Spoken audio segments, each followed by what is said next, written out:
Picture this, 15 days of radio silence, followed by a grown man storming into your office like a toddler who just discovered his juice box was empty.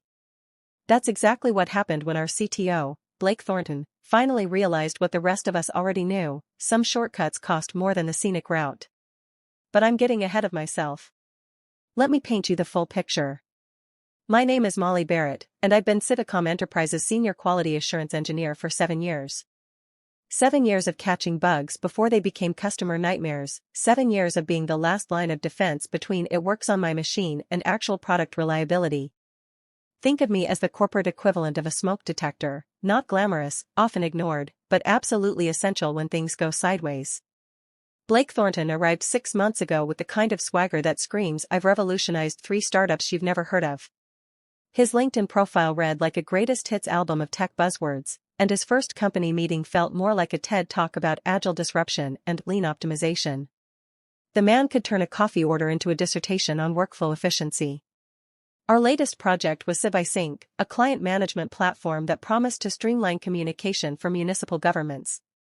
Big stakes, bigger budget, and the kind of deadline that made even our most caffeinated developers twitch. The testing phase was crucial. One glitch in a system handling citizen complaints could turn a minor software hiccup into front-page municipal scandal material. That's when Blake dropped his bombshell. "Molly, we need to talk." Blake's voice carried that particular tone managers use when they're about to explain why your expertise isn't quite as valuable as they previously thought. I looked up from my dual monitors, where I was deep into mapping out our comprehensive testing protocol. "What's on your mind?" "I've been reviewing our testing timeline, and honestly, we're overthinking this.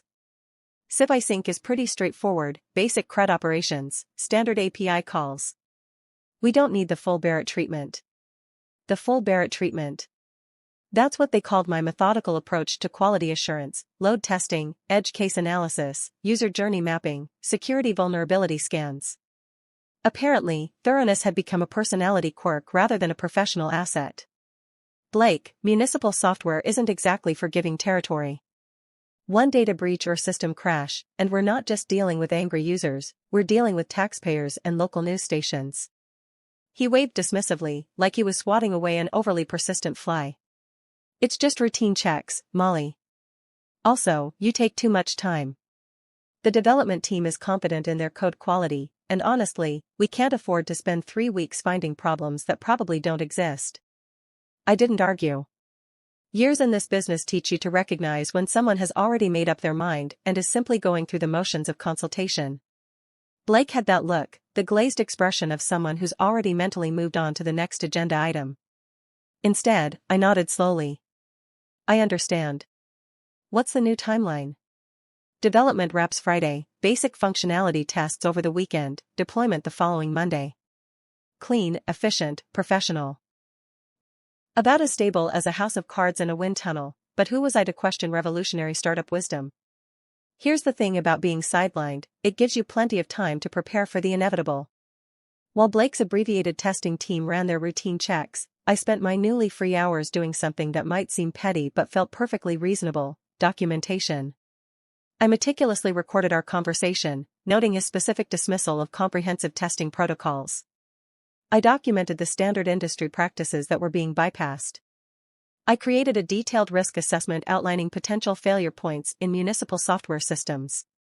All of this went into what I privately called the Barrett Files, a comprehensive paper trail that read like a roadmap of everything that could go wrong. But here's where my 7 years at Civicom became my secret weapon.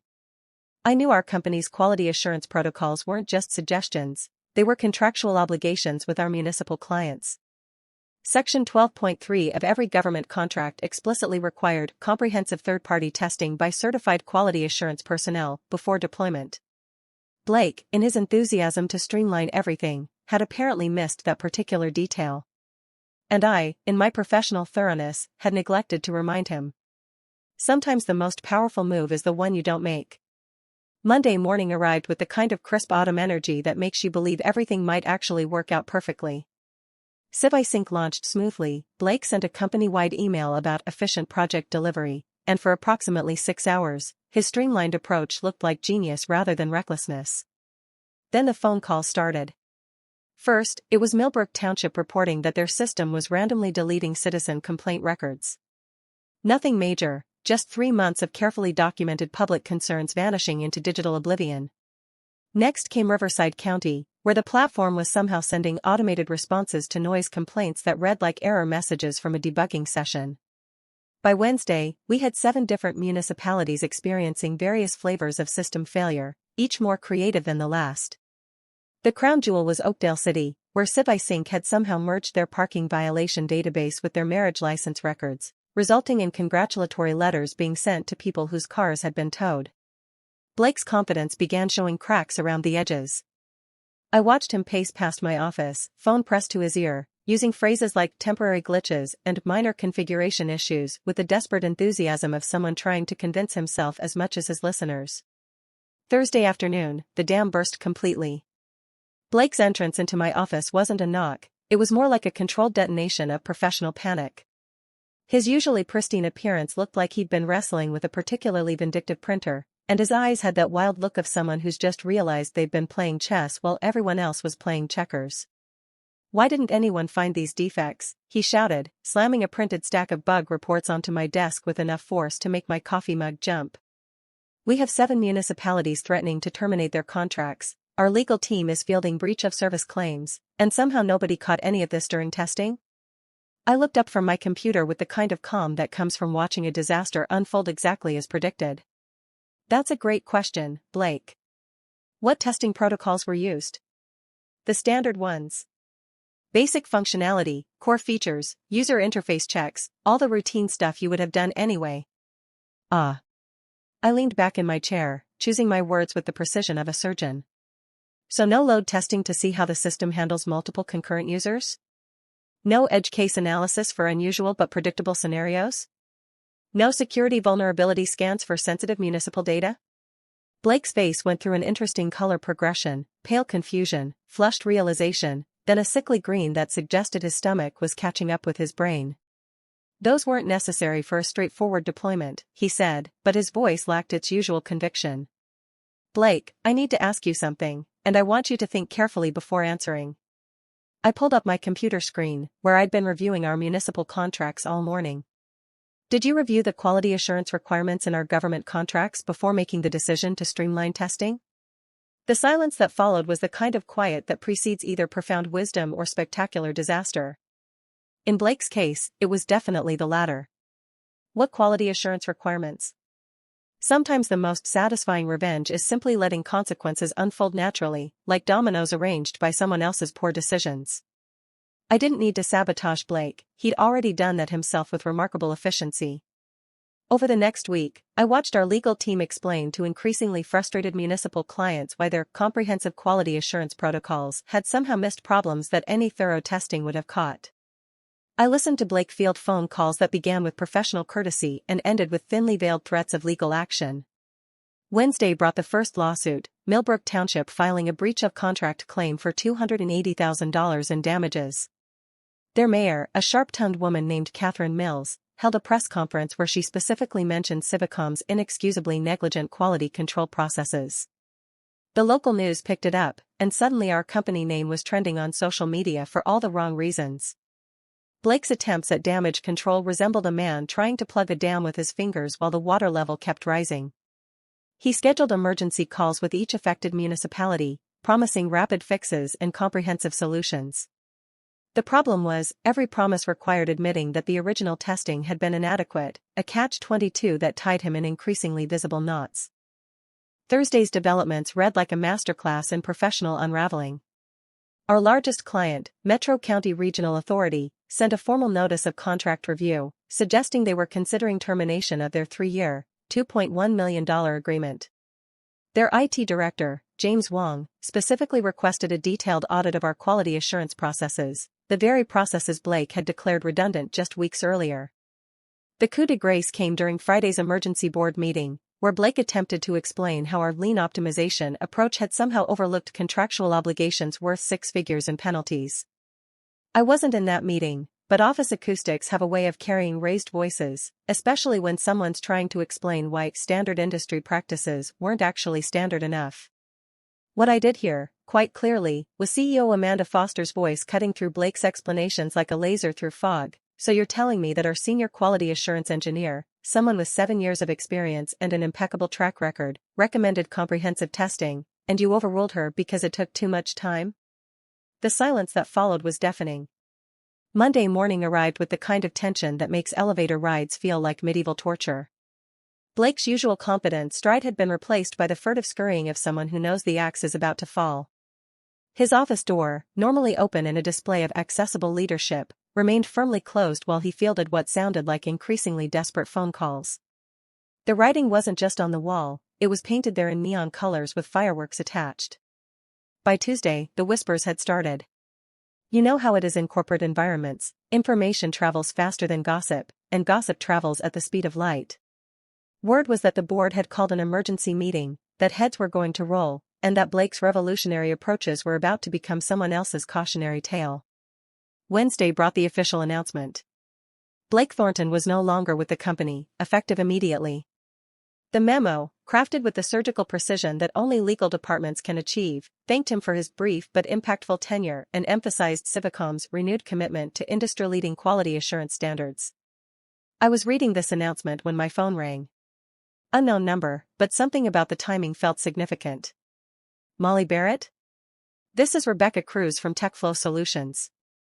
Do you have a few minutes to talk? TechFlow. One of our biggest competitors, known for poaching talent with offers that made people forget their current company's name. I'd heard of Rebecca, their head of talent acquisition, rumored to have a success rate that would make a casino jealous. I'm intrigued, I said, closing my office door. What's on your mind? I'll cut straight to the chase. We've been watching the situation at Civicom, and frankly, we're impressed by your professionalism throughout this whole mess. We'd like to make you an offer. The offer, when it came, was spectacular. Senior Director of Quality Assurance, a 40% salary increase, stock options, and a team of 12 quality engineers reporting directly to me. The kind of opportunity that makes your financial advisor do a happy dance. That's incredibly generous, I said, and meant it. Can I ask what prompted this timing? Rebecca's laugh had the warmth of someone who genuinely enjoyed her job. Molly, you just demonstrated something that's worth its weight in gold in this industry, the courage to stand by your professional standards even when it's inconvenient for management. That's exactly the kind of leadership we want. I appreciate that, Rebecca. I really do. But I need some time to think this through. Of course. Take whatever time you need. But don't take too long, opportunities like this don't stay open indefinitely. After hanging up, I sat in my office staring at the ceiling, weighing options that felt simultaneously life-changing and terrifying. The smart move, the logical move, was to take TechFlow's offer and run. More money, more responsibility, more respect from day one. So why did I keep thinking about staying? The answer came Thursday morning when Amanda Foster knocked on my office door. Our CEO was a woman who commanded respect through competence rather than intimidation, the kind of leader who remembered your kid's soccer schedule and your quarterly performance metrics with equal precision. Molly, do you have time for a conversation? Always, Amanda. What's on your mind? She settled into the chair across from my desk with the careful positioning of someone about to have a significant conversation. First, I owe you an apology. The Blake situation should never have happened. Your expertise and recommendations should have carried more weight, and I take full responsibility for not ensuring they did. I appreciate that, Amanda, but let me finish. Second, I want to discuss your future here at Civicom. We're restructuring our technology leadership, and I'd like to offer you the position of VP of Quality Assurance and Product Integrity. The title alone was enough to make my eyebrows climb toward my hairline, but Amanda continued. The role would involve oversight of all quality assurance processes across every product line, direct reporting to the C-suite, and authority to halt any deployment that doesn't meet your standards. No exceptions, no overrides, no philosophical differences regarding development methodology. She paused, and I could see the ghost of a smile playing at the corners of her mouth. The salary would be competitive with market rates for VP positions, I believe considerably more than your current compensation. You'd also have budget authority for expanding your team and implementing whatever testing infrastructure you deem necessary. I felt my phone buzz with what was probably a follow-up text from Rebecca at TechFlow, but I didn't look at it. Sometimes the universe has a sense of timing that borders on theatrical. Amanda, that's an incredible offer. But I have to ask, what changed? 3 weeks ago, comprehensive testing was considered excessive. Now it's the foundation of a VP position? Her expression grew serious. What changed is that we nearly lost everything. 7 municipal contracts under review, potential lawsuits that could cripple us financially, and a reputation that took decades to build almost destroyed in 15 days. Quality isn't a luxury, it's existential. She leaned forward slightly. Molly, you saved this company. Not through politics or maneuvering, but by being consistently, rigorously right about something that mattered. That's not just valuable, it's irreplaceable. That afternoon, I called Rebecca back. TechFlow Solutions, this is Rebecca. Rebecca, it's Molly Barrett.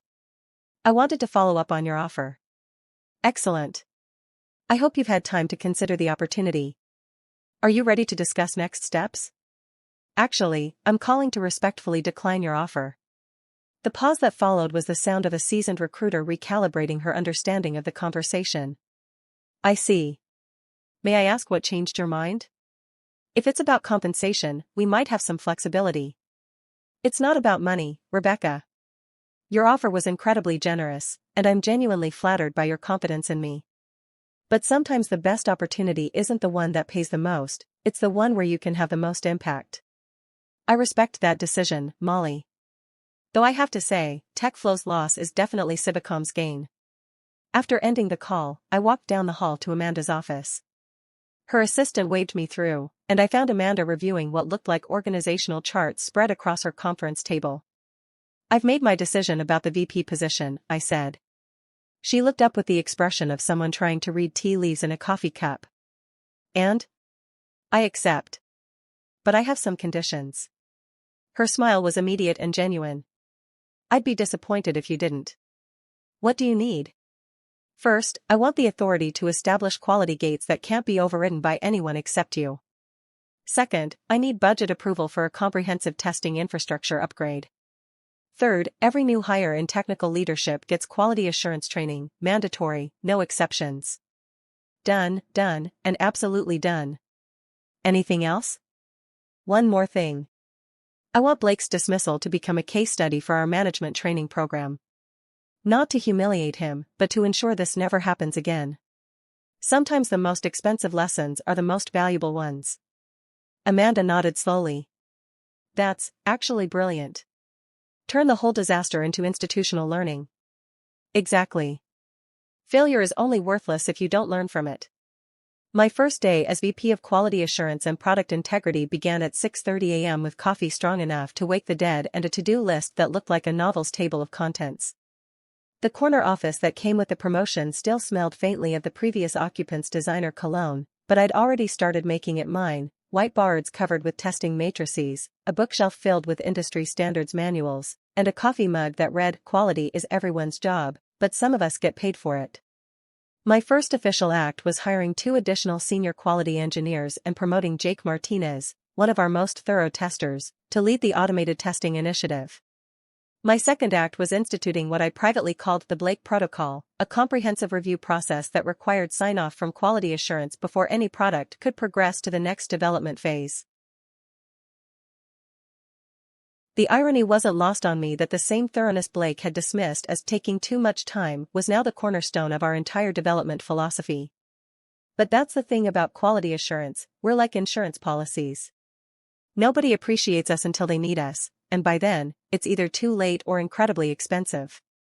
3 months later, Sidelining 2.0 launched without a single critical bug.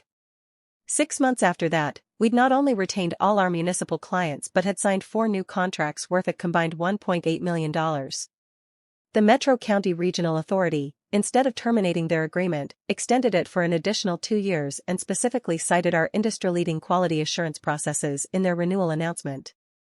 Sometimes vindication tastes better than revenge, especially when it comes with a promotion and the authority to ensure that taking too much time to do things right becomes the company standard rather than a personal quirk. Word traveled fast in the tech industry, particularly when it involved spectacular failures followed by even more spectacular recoveries. Within 6 months, I was fielding calls from other companies wanting to understand how we'd transformed our quality processes so effectively. The story of Blake's downfall and Civicom's resurrection became something of a legend in quality assurance circles, a cautionary tale about the cost of cutting corners and a success story about the value of expertise. The most satisfying call came from a startup CEO who'd been considering eliminating their QA department to move faster and break fewer things. After hearing about our experience, he decided instead to double his quality assurance budget and hire a dedicated testing team. "I don't want to be the next Blake Thornton," he said, and I couldn't help but smile at how Blake's name had become synonymous with short-sighted cost-cutting in our industry. But perhaps the most unexpected ripple effect was personal. The respect that came with the VP title was gratifying, certainly, but what mattered more was the cultural shift within Civicom. Quality wasn't just my responsibility anymore, it had become everyone's priority. Developers started writing more robust unit tests without being asked. Product managers began including testing time in their initial project estimates. Even our sales team started promoting our quality assurance processes as a competitive advantage rather than a necessary evil. The company Blake had tried to streamline into mediocrity had instead become known for the kind of reliability that municipal governments desperately needed. And I, the woman who supposedly took too much time, was now the person other companies called when they needed to understand what taking the right amount of time actually looked like. The moral of this story isn't about revenge, it's about respect. Respect for processes, for expertise, and for the unglamorous work that keeps everything else functioning smoothly. Sometimes the most powerful thing you can do is simply step aside and let someone else's poor decisions speak for themselves. But sometimes, when the dust settles and the lessons are learned, the most powerful thing you can do is stay and build something better. Trust is like quality assurance, it takes time to build, but it can be destroyed remarkably quickly. The difference is, once your software fails publicly, you can fix the code. Once your credibility fails publicly, well, that's a bug that's much harder to patch. Blake discovered this truth a little too late. I, on the other hand, had the privilege of watching expertise triumph over expediency, patience overcome pressure, and quality prove its worth in the most public way possible. In the end, the CTO who sidelined me from product testing taught me something invaluable. Sometimes the best career move is simply being consistently, rigorously right about something that matters. Everything else, the promotions, the respect, the satisfaction of watching poor decisions crumble under their own weight, those are just the natural consequences of professional integrity. And that, as they say, is a lesson worth taking your time to learn.